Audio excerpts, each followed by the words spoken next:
Olá! Hoje a gente vai fazer uma exploração do cinema do Quentin Tarantino, olhando mais de perto para um filme bem visceral, Bastardos Inglórios, de 2009.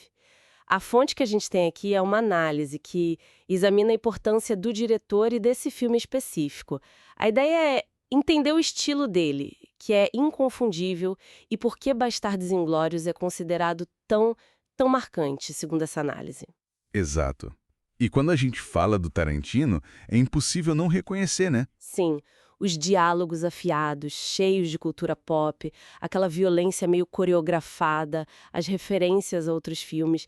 É uma mistura única mesmo. Com certeza. E Bastardos Inglórios, olha, ele meio que encapsula tudo isso.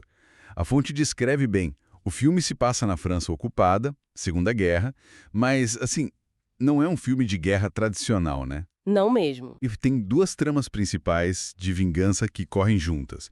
De um lado, os Bastardos, que é um grupo de soldados judeu-americanos bem brutos, caçando nazistas, e do outro, a Shoshana Dreyfus, uma jovem judia, que escapou de um massacre e busca a própria vingança usando o cinema dela, em Paris, contra os líderes E nazistas. aí que fica muito interessante, né? Porque como a análise aponta, o Tarantino não só conta uma história nesse período, ele reescreve o final da guerra.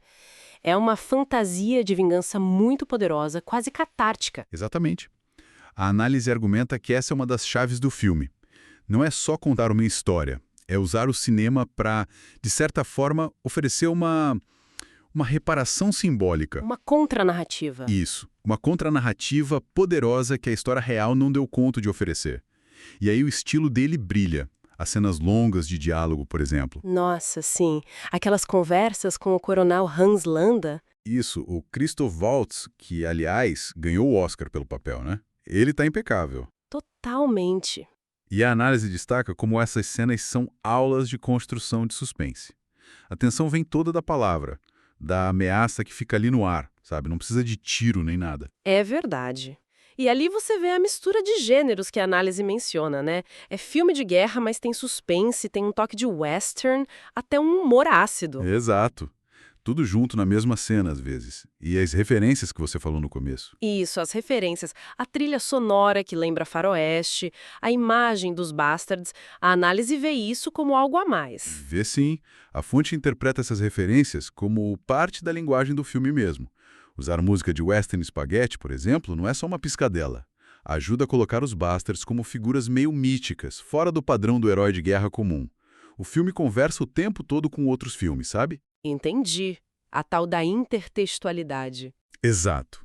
A análise sugere que isso reforça a ideia de que a gente está num terreno de fantasia do cinema, e não numa aula de história.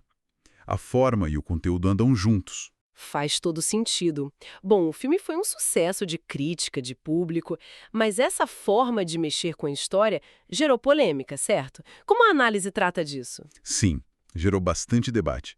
A análise que a gente está usando detalha isso bem. A questão levantada por alguns críticos não era nem se o filme era tecnicamente bom, mas sim sobre a ética de usar um evento tão doloroso como a Segunda Guerra e o Holocausto para essa fantasia de vingança. Uhum. Quer dizer, a análise relata essa preocupação. Será que essa abordagem, ao dar uma resolução tão gráfica e, de certa forma, satisfatória na ficção, não poderia acabar banalizando o sofrimento real?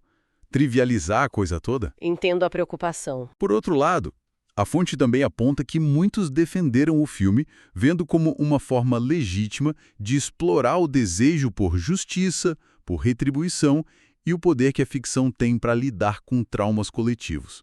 Mas é importante dizer, né? A gente aqui está só expondo esses pontos de vista que a análise traz. Claro, claro. Então, pra gente ir amarrando, qual seria o legado de Bastardos Inglórios segundo essa análise? O que ele consolidou pro Tarantino? Olha, a análise coloca o filme como um ponto de virada importante que realmente consolidou o Tarantino como um autor, sabe? Alguém com uma assinatura muito clara. Ele mostrou que dava para pegar temas históricos bem pesados e tratar com uma liberdade narrativa e visual que, bom, acabou influenciando outros cineastas. Sim, essa mistura de gêneros, o diálogo super estilizado, a violência, tudo ficou ainda mais marcado como coisa do Tarantino depois desse filme, né? Com certeza. E essa ousadia de reescrever a história, de usar a ficção para meio que consertar o passado, É uma ideia bem forte mesmo. sem dúvida.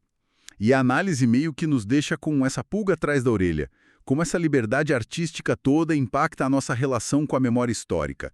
Até onde a fantasia pode ir para ajudar a gente a processar traumas coletivos? Quais são os limites? É uma discussão que o filme levanta e que continua super relevante. Uma exploração fascinante do poder do cinema, né? Da sua ousadia. Esperamos que essa conversa tenha sido esclarecedora. Até a próxima.